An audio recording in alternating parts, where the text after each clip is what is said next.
नमस्ते बच्चों। तो पिछली बार हमने ब्रांचिंग इंस्ट्रक्शन में जंपिंग पढ़ लिए थे।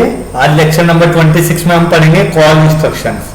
देखिए, आप सी लैंग्वेज में गो टू स्टेटमेंट यूज करते हैं तो गो टू क्या करता है, मेन प्रोग्राम के अंदर ही सीक्वेंस को तोड़ने का काम करता है, मेन प्रोग्राम के बाहर नहीं करेगा कभी भी गो टू।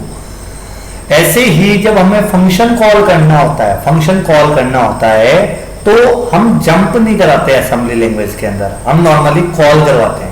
अब उसका रीजन क्या है, आप जंप करा दोगे तो क्या होगा और कॉल करा दोगे तो क्या होगा। मैं एक एग्जांपल देके बताता हूं आपको, देखिए ढंग से। आप जैसे मैंने एक प्रोग्राम बनाया, ढंग से देखिए, MBI A। आप प्रोग्राम को ढंग से देखिएगा, MBI A 20H, ठीक है, MBI B 25H, फिर मैंने करा ऐड B, फिर मैंने करा MBI D 24H, ठीक है, फिर मैंने करा सब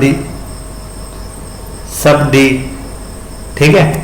फिर मैंने क्या करा, यहाँ पे एक फंक्शन कॉल कर लिया। पहले जंप करवाता हूं, जंप डिले, और फिर मैंने कर दिया INRC, कुछ भी कर दिया मैंने, फिर कर दिया मैंने ऐड C, ठीक है, और फिर मैंने यहाँ पे होल्ड कर दिया, प्रोग्राम बंद कर दिया। अब यहाँ पे मैंने डिले नाम का लेबल लगा रखा था, तो मैंने यहाँ पे एक फंक्शन लिखा MBI B 01H, ठीक है, और फिर DCRB, ठीक है, और फिर JNZ लूप, ठीक है, और ये लूप हो गया, ठीक है। और इधर देखिए, और फिर मैंने होल्ड करा HLT, ठीक है, वो सॉरी होल्ड नहीं करूंगा मैं, यहाँ पे RET कर दूंगा, रिटर्न। ये मेरा एक फंक्शन था जिसको मैंने जंप के थ्रू मैंने करवाया, ठीक है। अब मैं इसको असेंबल करता हूं, ढंग से देखिए आप। A में 20 आया, B में 25 आया, दोनों ऐड हो गए, 45 आ गया। D में 24 आ गया, 45 में से 24 गए, 21 आ गया। फिर मैंने जंप डिले कराया, जंप डिले करते ही कूद गया, देखिए डिले वाले पे कूद गया। B में 1 आया, B 0 हो गया। JNZ loop, jump on non zero पर G 0 हो गया है, आगे चले गए रिटर्न। अब रिटर्न करते ही ये कहाँ गया, देखिए आप 2000 पे चल गया स्टार्टिंग एड्रेस पे, जबकि इसको जाना कहाँ था, INRC पे जाना था, INRC पे जाना था, पर ये प्रोग्राम के स्टार्टिंग एड्रेस पे जंप कर गया, वापस रिटर्न होके मेन प्रोग्राम में स्टार्टिंग एड्रेस पे आ गया।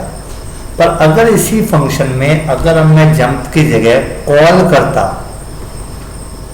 करता मैं जंप की जगह, तो क्या होता देखते हैं। ये देखिए स्टेप बाय स्टेप ये चलते जा रहे हैं हम। ये देखिए आप, कॉल डिले होते ही अब ये डिले पे चला गया, देखिए ये एग्जीक्यूट हुआ, ये हुआ रिटर्न, और अब ये रिटर्न होके कहाँ जाता है, देखिए INRC पे आया, मतलब कॉल के बाद जो अगला इंस्ट्रक्शन है उस पे आया। तो कुल मिला के मैं क्या कहना चाह रहा हूं, जंप भी एक कॉल की तरह ही है, केवल इसका एक अंतर होता है कि कॉल जब अपन करते हैं तो रिटर्न एड्रेस स्टोर करके फिर वो जंप करता है। बात समझ आ गई है नहीं आई? मैंने आपको बताया था जो ब्रांचिंग इंस्ट्रक्शंस होते हैं वो सीक्वेंस को तोड़ देते हैं, तो ये भी कॉल इंस्ट्रक्शन भी सीक्वेंस को तोड़ देता है। पर नॉर्मली इसको अपन यूज करते हैं जब कोई फंक्शन कॉल होता है या सब रूटीन कॉल करते हैं, क्योंकि फंक्शन पे जंप मत कराना। फंक्शन पे अगर जंप कराया तो रिटर्न होके उस एड्रेस पे नहीं आएगा जहां आप चाहते हो, वो मेन प्रोग्राम में रिटर्न तो हो जाएगा पर स्टार्टिंग एड्रेस पे रिटर्न होगा। जबकि फंक्शन कॉल में अपन क्या कहते हैं, जहां से कॉल कराए वहीं पे ही रिटर्न हो जाए दोबारा। तो ये काम तभी होगा जब रिटर्न एड्रेस स्टोर करा के जाओगे। तो रिटर्न एड्रेस स्टोर कराने का काम कॉल करता है नॉर्मली, कि रिटर्न एड्रेस स्टोर करा के फिर जंप करना ये कॉल में है, जबकि आपके जंप में वो रिटर्न एड्रेस स्टोर नहीं करता, ठीक है। तो कॉल इंस्ट्रक्शंस वो हैं जो सीक्वेंस को तोड़ दें और जंप कर जाए पर्टिकुलर एड्रेस पे जब कोई फंक्शन कॉल हो। But before jumping it will store the return address, return address store करके जाएगा जो कि जंप में नहीं करता है। ये डिफरेंस हो गया कॉल और जंप में। अब कॉल भी दो तरह की होती है, अनकंडीशनल कॉल और कंडीशनल कॉल, अनकंडीशनल कॉल और कंडीशनल कॉल। अनकंडीशनल कॉल क्या होती है कि आपको कॉल होगी, ये नेसेसरी है। अगर कॉल करा गया है कि कॉल अनकंडीशनल है तो वो कॉल होगी। पर कंडीशनल कॉल में क्या होता है, कंडीशन ट्रू हो रही है फ्लैग रजिस्टर के रिगार्डिंग तो कॉल होगा, नहीं तो नहीं होगा। ठीक है, तो कंडीशनल कॉल फ्लैग रजिस्टर पे डिपेंड करती है कि कंडीशन ट्रू हो रही है या फॉल्स हो रही है। और अनकंडीशनल कॉल जो है वो नेसेसरी है, वो होगी अगर आपने लिख रखी है तो। ठीक है, डिफरेंस मैंने बता दिया कॉल और जंप में। जंप जब कराते हैं तो केवल प्रोग्राम काउंटर अपडेट होता है, स्टैक में कोई रिटर्न एड्रेस स्टोर नहीं होता है। तो मतलब जंप के बाद अगर कहीं फंक्शन पे कूद गए आप, नॉर्मली जंप अपन मेन प्रोग्राम में रखते हैं, पर अगर फंक्शन पे कूद गए जंप की मदद से तो रिटर्न होके उसी एड्रेस पे नहीं आओगे जहां से जंप किया गया था। तो कॉल अगर किया है तो कॉल में जंप होने से पहले वो रिटर्न एड्रेस को स्टैक के अंदर पुश करके आता है। जब वो फंक्शन को कंप्लीट कर लेता है तो फिर उसको पॉप करता है वो, और फिर मेन प्रोग्राम में उसी एड्रेस पे आ जाता है जहां से कॉल हुआ था। जहां से कॉल हुआ था वहीं पे रिटर्न एड्रेस होके स्टोर होके वापस आ जाएगा वो। पर जंप अगर लगा दिया तो रिटर्न एड्रेस स्टोर नहीं होता, और उसके अभाव में, रिटर्न एड्रेस के अभाव में आप वापस जो रिटर्न होके आता है तो वो स्टार्टिंग एड्रेस पे आ जाता है जहां से प्रोग्राम स्टोर था। बात समझ में आ गई? उस जगह पे नहीं आएगा जहां से फंक्शन कॉल हुआ था।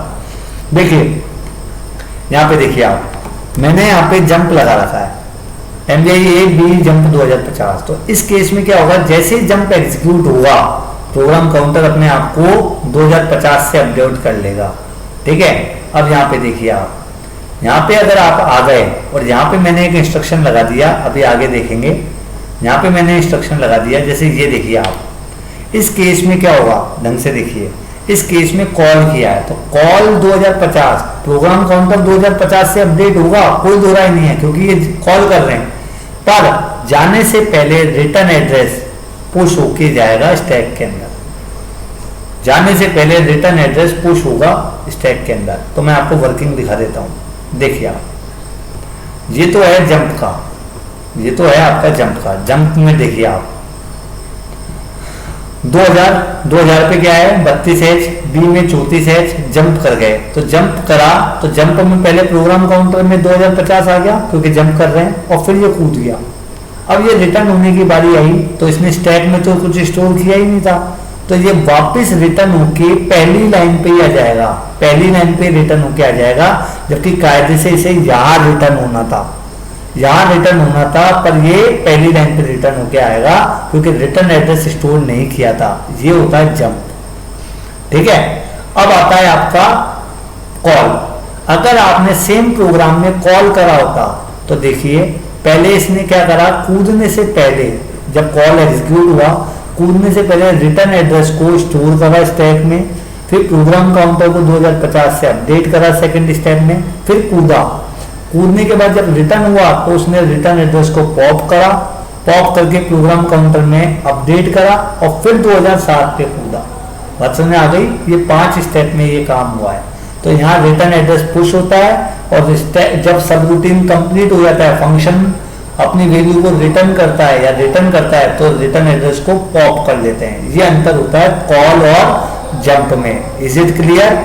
अब अनकंडीशनल कॉल क्या होती है? अनकंडीशनल कॉल वो होती है जो प्रोसेसर के एग्जीक्यूशन को ब्रेक करके किसी पर्टिकुलर एड्रेस पे जंप करा दे जब कोई सबरूटीन कॉल होता है, जब कोई सबरूटीन कॉल होता है। अब बिफोर जंपिंग रिटर्न एड्रेस को स्टोर करा के जाएगा स्टैक के अंदर।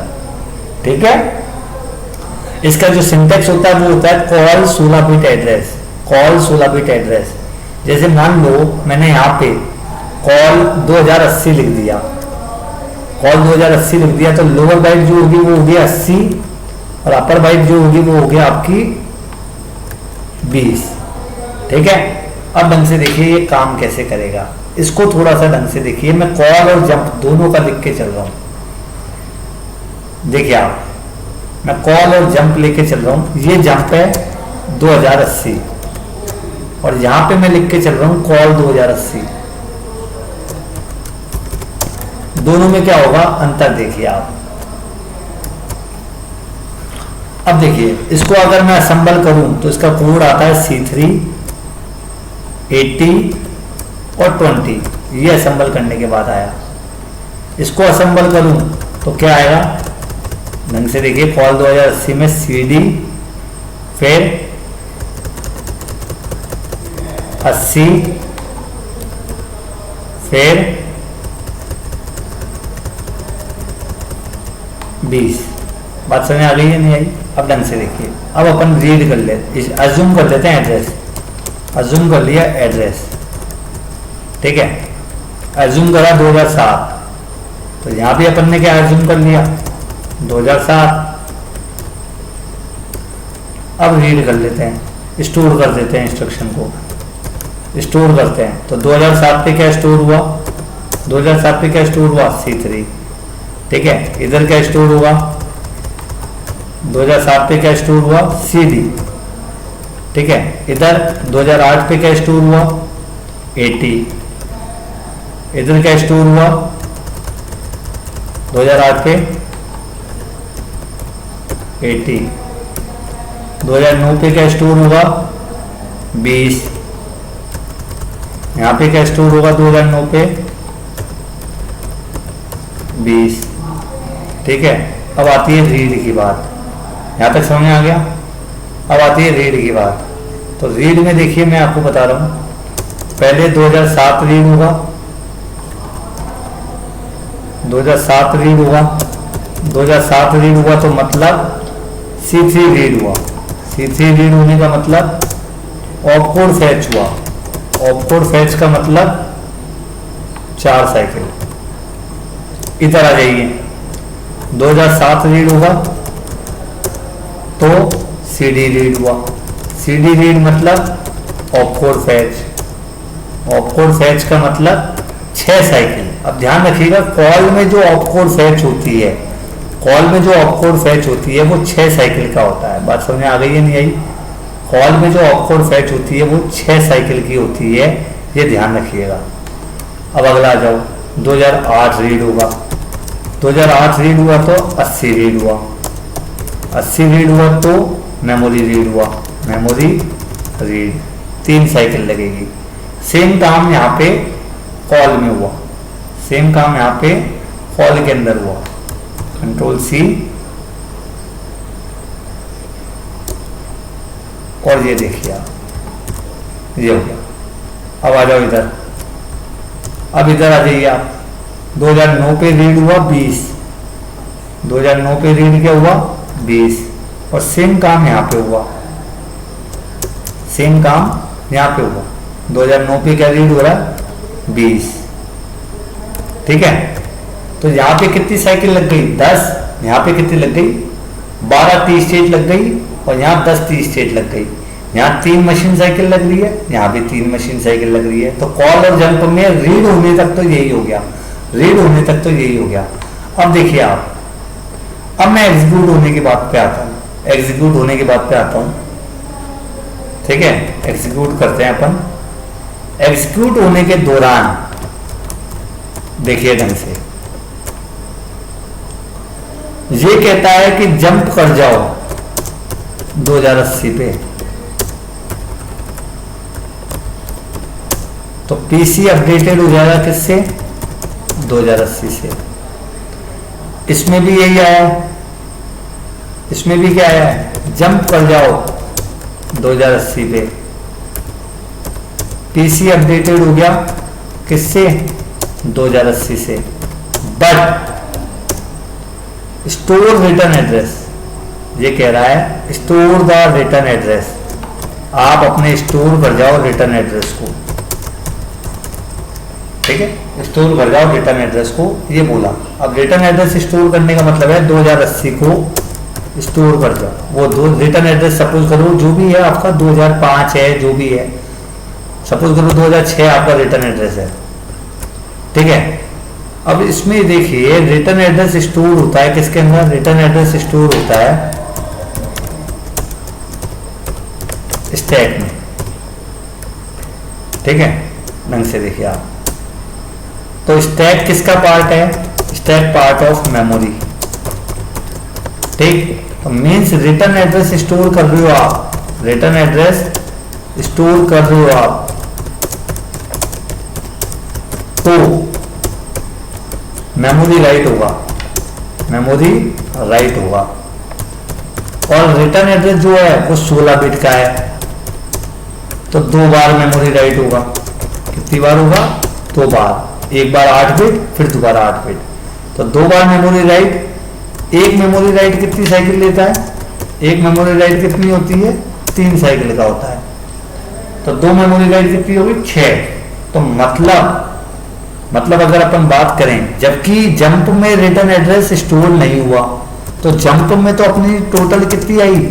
टोटल आई 3 मशीन साइकिल, और टी स्टेट कितनी आई? 10। जबकि कॉल में क्या आया? कॉल में जो टोटल आई अपनी 5 मशीन साइकिल, और टी स्टेट कितनी आई? 18। बात समझ में आ गई है नहीं आई? ये अंतर होता है, क्योंकि इसके अंदर जो 6 मशीन साइकिल होती हैं वो स्टैक के रिटर्न एड्रेस को स्टोर कराने में लग गई कॉल के। ठीक है, अब कोई प्रोग्राम देखते हैं, देखिए आप ढंग से इधर देखिएगा। जब मैंने कॉल करा तो एक चीज और ध्यान रखिएगा, ये देखिए आप, मैं दिखा देता हूँ स्टैक में कैसे होता है। ये देखिए, ए में 20, बी में 25, 8 बी में, MBID 24, सब्ट्रैक्ट डी ये। अब देखिए कॉल डिले करा तो प्रोग्राम काउंटर देखिए 2000 ई से अपडेट हो गया, जो कि इसका एड्रेस है डिले का।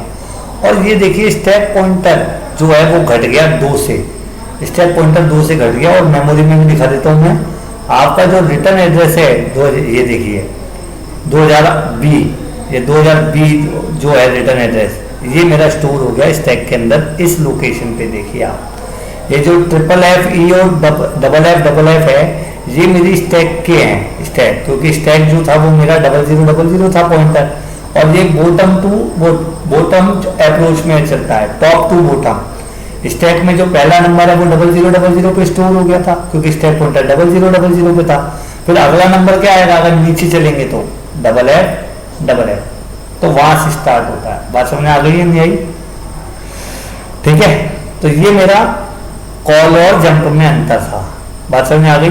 तो ये 18 टी स्टेट लेता है। अब ये होता है अनकंडीशनल कॉल। LXI-SP जो भी आपका मेन प्रोग्राम है, LXI-SP 2050, स्टैक पॉइंटर में 2050, मतलब स्टैक पॉइंटर 2050 को पॉइंट आउट कर रहा है। MBI A 32, MBI B 45, एड B कॉल 2080। अब यहाँ पे कॉल किया तो रिटर्न एड्रेस क्या है? जो मेरा रिटर्न एड्रेस है मेरा 2008, क्योंकि मुझे वापस यहीं आना है। तो रिटर्न एड्रेस 2008 किस में स्टोर होगा? स्टैक में स्टोर होगा, जो कि इसने बोल रखा है, सॉरी 2009 स्टैक में स्टोर हो गया। प्रोग्राम काउंटर 2080 से अपडेट हो गया। जैसे ही आपका सब रूटीन कंप्लीट हुआ, रिटर्न होता ही 2009 पॉप हो गया, प्रोग्राम काउंटर वापस मेन प्रोग्राम में चल गया। देख लीजिए 2009 पे। बात समझ में आ गई है नहीं आई? सॉरी ये 2008 है, 2009 नहीं बेटा, ये 2008 ही है। मैं बता देता हूँ 2008 ही है यहाँ पे। ठीक है, तो थोड़ा सा लिखने में हो गया था, 2008 ही है। आइए अब आती है कंडीशनल कॉल। कंडीशनल कॉल मैंने बताई थी, अगर आपकी कंडीशन ट्रू होती है फ्लैग रजिस्टर के हिसाब से, जैसे जंप में था, बिल्कुल सेम प्रोसेस है, बस मैंने जंप और कॉल में आपको अंतर बता ही दिया है। तो बिल्कुल सेम प्रोसेस है कि अगर कैरी फ्लैग या जीरो फ्लैग या कोई सी भी फ्लैग की कंडीशन ट्रू हो जाए जैसा वो कह रहा है, तो जैसे CC अगर कैरी फ्लैग सेट हो जाए तो कूद जाओ। CNC कैरी फ्लैग रिसेट नहीं हुई, मतलब सॉरी कैरी फ्लैग सेट नहीं हुई और फिर कूदने की कह रहा है तो कूद जाओ। कॉलन 0 अगर जीरो फ्लैग सेट है तो कूद जाओ। Colon non zero flag reset है तो कूद जाओ। CPE कॉलन इवन पैरिटी अगर इवन पैरिटी फ्लैग सेट है तो कूद जाओ।